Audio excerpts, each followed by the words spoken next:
Olá, olá! Seja muito bem-vindo, muito bem-vinda ao projeto de dicas para o concurso da DASA aqui do CDF Concursos. Eu sou a professora Grace Goulart, professora de administração aqui do CDF Concursos, e vou dar para você uma dica, claro, de administração.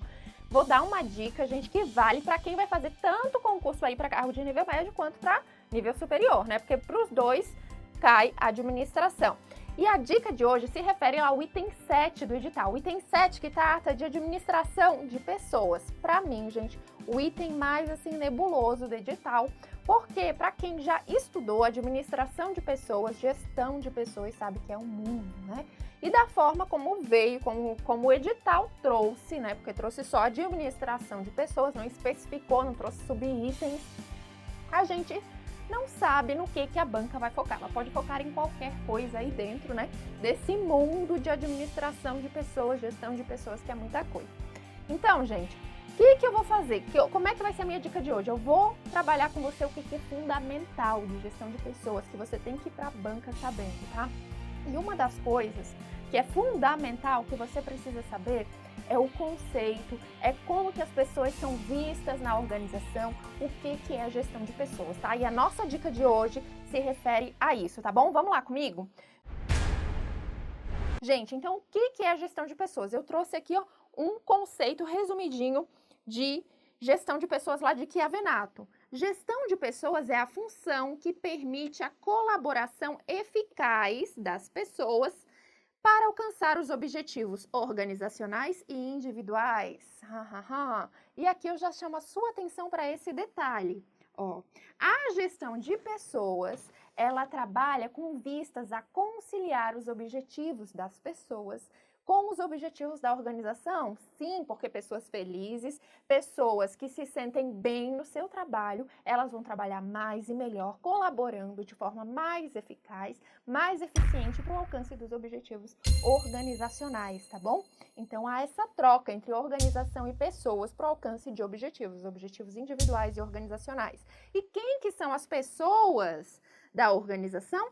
As pessoas são os empregados, né?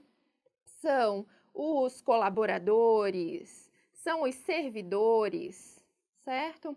Todos aí que compõem a força de trabalho da organização, tá bom? Muito bem, gente. Mas a gestão de pessoas, a administração de pessoas, atualmente a gente usa muito mais o termo gestão de pessoas, né?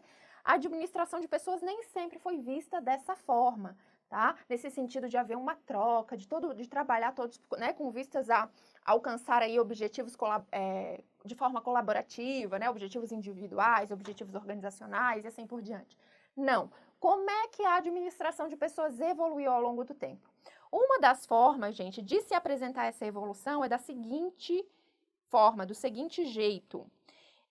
A era clássica, apresentando a era clássica da administração de pessoas, a era neoclássica e a era da informação. Aqui a era clássica vai durar desde a Revolução Industrial, desde o início da administração, desde o início do século XX, principalmente, que começam aí a despontar as teorias a respeito das organizações, né, as teorias da administração, até a década de 50, tá? Até 1950. A era neoclássica vai de 1950 até 1990, mais ou menos, né, gente? Claro que não são datas, assim, estanques, né? Esses períodos não são estanques, na verdade, é uma data para que você consiga se localizar, é o período em que essas ideias elas foram mais fortes, elas predominaram aí no mundo da administração, no mundo de gestão de pessoas, né?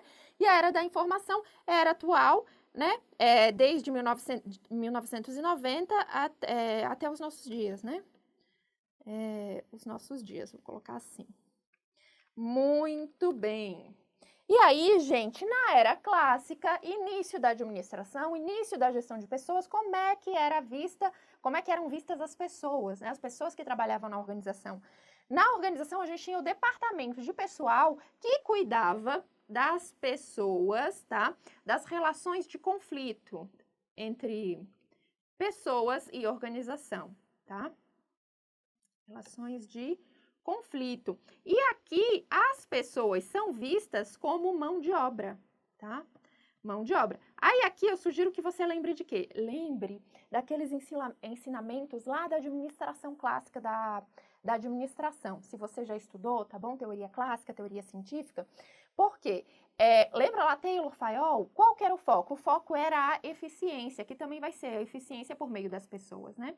E as pessoas, nesse período, são vistas como máquinas que colaboram para o alcance dos objetivos organizacionais, tá bom? Elas desempenham tarefas simples, tarefas específicas simples, né? Tanto que a gente tem a especialização. Então, dessa forma, a organização poderia pagar até um pouco mais barato, seria mais fácil, né? Então, de substituir um trabalhador por outro, porque as tarefas são simples.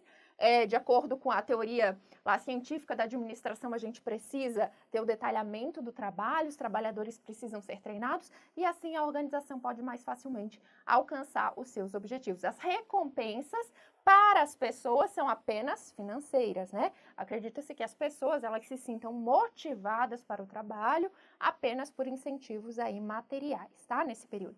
Aí depois, na era de 50, a gente já vai mudar um pouquinho. A gestão de pessoas vai passar a ver as pessoas, os colaboradores da organização, como recursos humanos.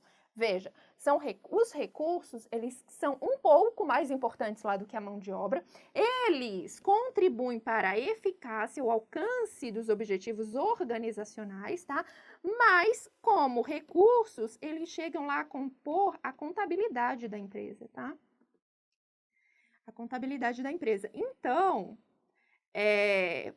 as pessoas, elas precisam se adaptar. Até aqui, gente, até esse segundo período, ainda não se via essa relação de troca entre indivíduo e organização, tá? Eram as pessoas que precisavam se adaptar à organização, tá? Para que a organização pudesse alcançar seus objetivos, ok?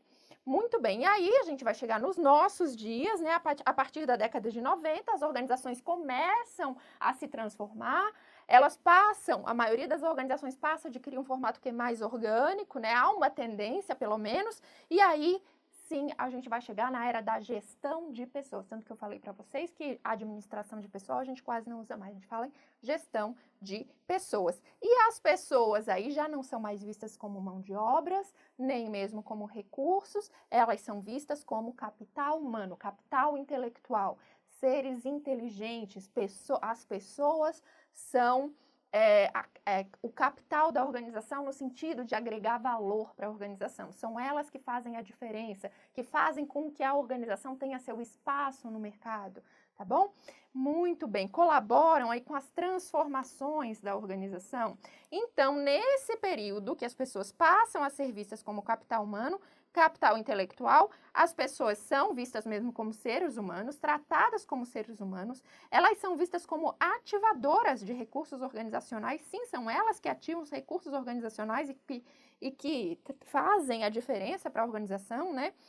São o diferencial da organização e são parceiras da organização, são parceiras. Então, aqui nesse momento, a gente começa a observar que a gente vai ter essa relação de troca. A organização, ela vai contribuir para que a pessoa se realize no trabalho, alcance seus objetivos individuais, até objetivos pessoais mesmo, né, que são a viagem, a compra do apartamento, ou de repente adequar a carga horária para ter mais tempo com a família, mais tempo com o filho, enfim, vai haver essa relação de troca e a pessoa vai se dedicar para que a organização alcance aí seus objetivos, tá bom? Muito bem, vamos ver como é que isso é cobrado em prova, gente. Vamos lá, ó. Prova da questão da IADES, inclusive, que eu trouxe para vocês. Um aspecto fundamental da gestão moderna, ó, gestão moderna de pessoas, é que aspecto fundamental. Vamos lá. As pessoas são vistas como mais um recurso nas organizações, é isso? Na administração moderna, era da informação? Não. Recurso lá elas são tratadas como recurso a partir da década de 50, mais especificamente ali na década de 70, né? Como recursos humanos. A gente ainda usa esse termo, tá bom, gente? Mas, na prática, né, o ideal é que se olhe para as pessoas além dessa visão limitada de recursos, tá? Ainda que se use esse termo, tá bom? Muito bem. Letra B. Então, essa daqui a gente já viu que não é, ok? Letra B. São ativadoras dos recursos organizacionais? Ativadoras dos recursos organizacionais. E aí, a gente viu isso, certo? Perfeito. Então, deve ser a letra B, mas vamos dar uma olhada nas demais? C.